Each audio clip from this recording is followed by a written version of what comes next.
आते हैं उनको और रिवाइज करो, जो नहीं आते हैं उनको तो और भी ज़्यादा रिवाइज करो। जो भी आपको नहीं आता है, जो भी चैप्टर आपको नहीं आता है, मेक श्योर करो कि जैसे सर वो चैप्टर यहाँ पे ख़त्म करेंगे, एटलीस्ट आपने उस चैप्टर के 300 to 400 क्वेश्चंस करे होने चाहिए। करने की ज़रूरत बिल्कुल नहीं है, प्रीवियस ईयर क्वेश्चन ही होते हैं इतने, 300 से 400 प्रीवियस ईयर क्वेश्चन ही होते हैं और pattern most of the question का सेम ही होता है। मुस्कान को भी पता है, most of the question same pattern पे सॉल्व हो जाते हैं। अगर आप किसी भी साल के नीट का पेपर खोल के देख लोगे, मेजॉरिटी ऑफ द क्वेश्चंस पिछले साल या PYQ से मैच ही करते हैं, बस वैल्यूज चेंज की होती हैं। इवन इस साल भी काफ़ी, फिजिक्स में एक सवाल था, डिटो प्रीवियस ईयर क्वेश्चन था, सीधे प्रीवियस ईयर क्वेश्चन था, एंड इवन वो हमारी नोटबुक पे भी था। तो आपको इतना ध्यान रखना है, जो भी सवाल आप कर रहे हो एटलीस्ट आपको उसका आंसर आना चाहिए, आपको पता होना चाहिए आपकी अप्रोच क्या होगी। बायोलॉजी की बात करूँ तो देखो, बायोलॉजी सब पढ़ के जाते हैं, कॉपी से इतना कुछ नहीं आता है, जो आता है बुक से आता है। जितना भी आप NCERT पढ़ सकते हो पढ़ो, और सिर्फ टेक्स्ट को नहीं पढ़ो, टेक्स्ट के एंड पे होता है पॉइंट्स टू रिमेंबर, वो तो ज़रूरी करके जाना है। काफ़ी पॉइंट्स टेक्स्ट के अंदर नहीं होते हैं, पॉइंट्स टू रिमेंबर के अंदर होते हैं। एंड एक चीज़ मैंने स्टूडेंट्स में काफ़ी में देखा है कि वो एक बार चैप्टर पढ़ेंगे, 2 हाइलाइटर्स उठाएंगे, पूरी टेक्स्ट को लाइक कलर कर देंगे, जैसे आर्ट्स एंड क्राफ्ट की बुक होती है वो। वैसा बिल्कुल मत करो। 11th आपने ख़त्म किया है, आपकी टेक्स्ट बुक पे एक निशान नहीं होना चाहिए, 12th में भी निशान नहीं होना चाहिए। जब आप नीट का एंड पे रिवीजन कर रहे हैं ना, उस टाइम उसको हाईलाइट करो, क्योंकि आपने अगर फर्स्ट रिवीजन में 10 लाइन हाईलाइट करनी थी, आप सेकेंड रिवीजन में 5 ही लाइन्स को हाईलाइट करोगे, क्योंकि बाकी 5 आपको याद रह गई होंगी, और उसके बाद के रिवीजन में आप और कम पॉइंट्स को हाईलाइट करोगे। तो ये मेक श्योर करो, जब आपको लास्ट के रिवीजन्स करने हैं, लास्ट के 2-3 रिवीजन बचे आपके टेक्स्ट के, उस टाइम टेक्स्ट को हाईलाइट करो या फिर पेंसिल से सिंपल मार्क करो, ताकि जब आप एंड पे रिवाइज करो आप पूरा चैप्टर नहीं पढ़ो, आप कोई वर्ड जो आपको स्ट्राइक होना चाहिए आप वो ही पढ़ो बस। और हाँ, बायोलॉजी में सिर्फ टेक्स्ट करो, सिर्फ टेक्स्ट। इस साल भी बायोलॉजी का सारा पेपर एक्सेप्ट 2 सवाल, एक वो बायोडाइवर्सिटी वाला और एक और था सवाल, उनको छोड़ के A to Z टेक्स्ट आया था, मतलब सीधे टेक्स्ट आई थी। एंड वो 2 सवाल भी टेक्स्ट के ही थे, बस थोड़ा ट्विस्ट करके थे। तो बायोलॉजी में तो बस टेक्स्ट करनी है, और क्वेश्चंस करने हैं तो बायोलॉजी में क्वेश्चंस भी ज़रूरी हैं। मतलब कुछ लोग सिर्फ टेक्स्ट करते हैं, सवाल नहीं करते, प्रीवियस ईयर नहीं करने हैं। NCERT फिंगर टिप्स करके एक बुक आती है, वो ले आओ, उसमें होते हैं on an average her chapter के 100 सवाल ऐसे, उसके बाद एग्जाम्पलर के सवाल उसी में होते हैं, वो भी कर लो, क्योंकि ऐसे आपको ना खुद कॉन्फिडेंस बिल्ड हो जाएगा कि आपको ये चैप्टर आता है। बायोलॉजी हो गया। फिर फिजिक्स के लिए हमने यूज़ की थी DC Pandey physics NEET volume 1 volume 2। Volume 1 is for 11th, Volume 2 is for 12th. And the fact is, in that very book, you have got checkpoints, taking it together, and previous year questions, plus match the following, and also some example questions. तो वहाँ से आपका ये हो जाता है कि आपका मटेरियल काइंड ऑफ कंस्ट्रिक्ट हो जाता है। आपको प्रीवियस ईयर के लिए अलग बुक नहीं लानी है, और थ्योरेटिकल पॉइंट्स के लिए अलग बुक नहीं लानी है, क्योंकि उसी वही रेफरेंस में ही मेजॉरिटी ऑफ द पॉइंट्स होते हैं। हमने NCERT फिजिक्स की टेक्स्ट बुक नहीं पढ़ी थी, हम दोनों ने नहीं पढ़ी थी, लेकिन हाँ उसमें से जो भी आपका नीट का असर्शन रीजनिंग का सवाल बनता है वो टेक्स्ट से ही बनता है। और इवन इस साल एक सवाल को बोनस मिला था, और वो डिटो सवाल टेक्स्ट पे था, तो तभी उस पर बोनस मिला, क्योंकि बच्चों ने बोला कि ये प्रीवियस टेक्स्ट में ऐसे दिया है, आपका आंसर जो है वो प्रीवियस टेक्स्ट को मैच नहीं करता है।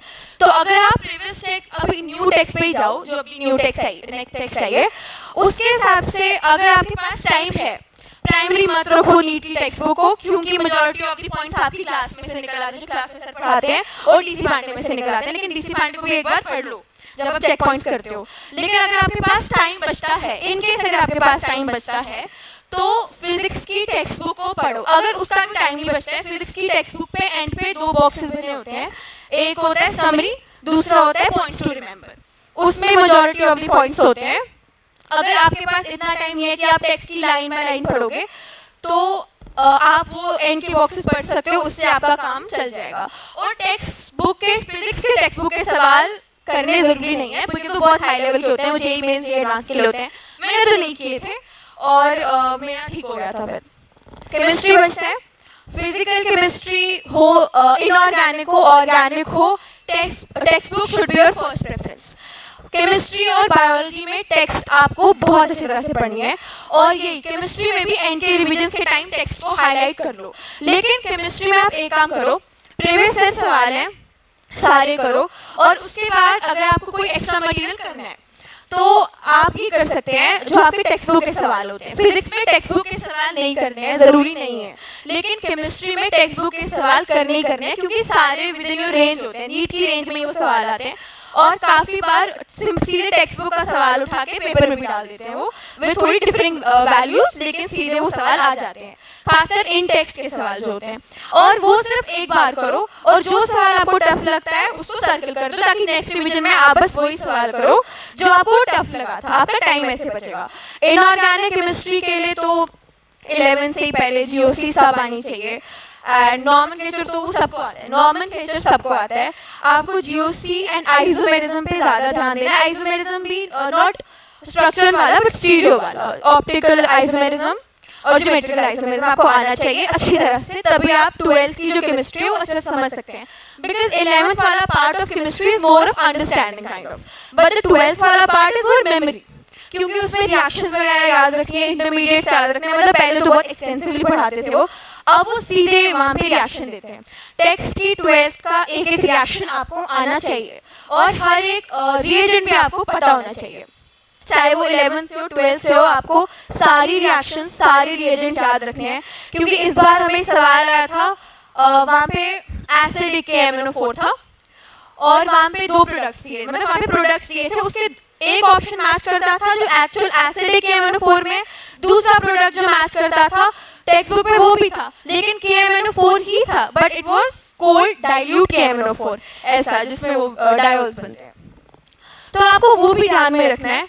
एंड इनऑर्गेनिक केमिस्ट्री तो बुक से ही करनी होती रहती है, पी ब्लॉक सारा बुक से करना है, डी ब्लॉक भी मैंने सिर्फ बुक पढ़ी थी, एंड बुक से ही सारे सवाल आते हैं उसमें, बस कोऑर्डिनेशन में आइसोमेरिज्म के पार्ट में उसमें थोड़ा ध्यान रखें, क्योंकि हमें उसमें बहुत प्रॉब्लम हुई थी, तो उसका आप अच्छी तरह से कर लेना। एंड बस यही, बस इतना ही करना है, इतना कोई एग्जाम नहीं है। According to my experience I have concluded this कि it is more of a psychological exam, मतलब सवाल आसान आते हैं, सिलेबस भी आपको सब पता है क्या आना, मतलब आपको खुद पता है क्या आएगा, इसके बाद को कुछ नहीं आएगा, but it's more like psychological exam. जब आप एग्जाम में खुद बैठे हैं ना, बहुत मुश्किल हो जाता है कभी कभी ये टाइम मैनेज करना, because during the last month I'll tell you our classes, we used to give 2 tests in a single day. हम 2 टेस्ट रोज देते थे, and despite of that I experience kind of a panicking situation during my exam time. I thought मेरा paper ही complete नहीं होगा, but फिर भी paper हो गया कंप्लीट, लेकिन I made some silly mistakes, that's why I have a score of 690, but still the fact is कि you should be psychologically strong enough, and आपको सारे, अगर आप टेस्ट दे रहे हैं, आप टेस्ट सीरीज ज्वाइन करिए, 2-3 टेस्ट सीरीज ज्वाइन करिए, वैरायटी की टेस्ट सीरीज ज्वाइन करिए, ताकि आपको एटलीस्ट ये पता हो कि अगर बायोलॉजी टफ आएगा आपको करना क्या है, केमिस्ट्री टफ आएगा आपको करना क्या है, अगर फिजिक्स टफ आएगा तो आपको कैसी अप्रोच रखनी है। एंड ड्यूरिंग टेस्ट ना आपका वो एग्जाम नहीं होता, आप उसमें एक्सपेरिमेंट कर सकते हैं, तो अपने हिसाब से एक टेस्ट में बायोलॉजी पहले करो, बाद में फिजिक्स केमिस्ट्री करो। मेरा अप्रोच ये रहता था, मैं पहले फिजिक्स करती थी, फिर केमिस्ट्री, फिर एंड में बायोलॉजी। सब ऑलमोस्ट बायोलॉजी पहले करते हैं, उनको क्योंकि उनको एज मिल जाता है, उन्होंने हाफ पेपर खत्म किया होता है। मुझे ये रहता था कि फिजिक्स में पहले कंसंट्रेशन ज़्यादा रहता है, तो I used to the calculation वाला पार्ट पहले, physics and chemistry, and then I used to go for biology, क्योंकि आई न्यू अगर मुझे आधे घंटे भी बचेगा आई कैन डू बायोलॉजी वाला part in that much time.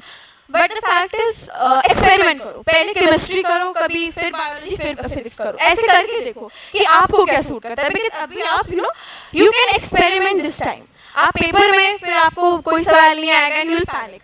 अब क्या हुआ, जब I took the paper in my hand, पहला सवाल मुझे कन्फ्यूजन हो गया, मैंने टोटली पेपर ही उल्टा कर दिया, स्टार्टेड डूइंग बायोलॉजी वाला सेक्शन पहले। तो उसमें क्या होता है, जब आपको कोई सवाल नहीं आता है पेपर करते टाइम, अगर कोई सवाल नहीं आएगा छोड़ दो, उसकी तरफ देखो ही मत। एंड अगर आपको लग रहा है टाइम मैनेज नहीं हो रहा है, 4 पेजेस पलटाओ, जो सवाल पहले आता है उसको मार्क करते जाओ। And I have seen this most of the time, लोग क्या करते हैं, पहले अपने पेपर पे मार्क करेंगे, बाद में OMR शीट पे मार्क करेंगे। This is wrong. आपको नहीं पता है कि हो सकता है आप 100 की जगह 100 मार्क करते जाएं, you are marking it and then the whole sequence is wrong. So the best thing is कि अगर आप कोई सवाल कर रहे हैं ना श्योर अबाउट इट कि भाई ये सही है तो उसको साथ में मार्क कर दो.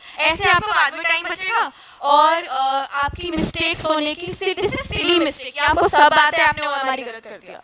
तो this has no justification. So for saving that thing you should mark the answer key as you are doing your question paper. You shouldn't like leave it for last time, last minute thing. वहाँ पे आपने सब paper किया है, mark करने का time नहीं बचा. So this is stupidity. And thank you.